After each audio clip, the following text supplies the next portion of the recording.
আসসালামু আলাইকুম everyone, welcome to my new video. আজকের আমি আপনাদের সাথে শেয়ার করব বাদামের বরফির রেসিপি। প্রথমেই আমি বাদামগুলোকে ব্যালেন্ড করে নিব। এরপর একটি প্যানের ভিতর সামান্য পরিমাণ ঘি দিয়ে দেব।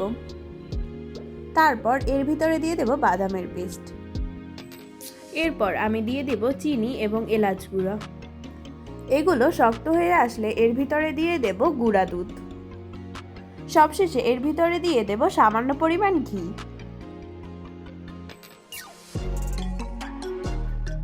এরপর একটি প্যানের ভিতরে আমি ঘি ব্রাশ করে নেব। এরপর ব্যাটারটিকে এর ভিতরে দিয়ে দেব। কিছু বাদাম কুচি আমি উপরে কেটে দিয়ে দিলাম, আপনারা চাইলে এটিকে স্কিপও করতে পারেন। এরপর এগুলোকে পছন্দ অনুযায়ী কেটে নেব। এই তো আজ এ পর্যন্তই, দেখা হচ্ছে অন্য কোনো ভিডিওতে। আল্লাহ হাফেজ।